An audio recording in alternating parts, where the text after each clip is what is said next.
વાહ, સરસ, તાળીઓ. અધર હાથે.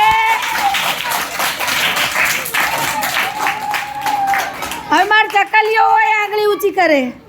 ચકલીઓ હોય આંગળી ઊંચી કરે. તું ચકલી તો આ જો સ્ત્રીલિંગ ને પુલ્લિંગ આવે આમાં. હે, લેડીઝ હોય એ ચકલી કહેવાય. હે, કોણ છે ચકલિયું? જો આ ચકલિયું આંગળી ઊંચી કરે. હાલો, હા, એટલે ચકલિયું ને હા જો આવી. હવે ચકલા આંગળી ઊંચી કરે. તમે મારી ચકલીઓ જ છો હો બેટા.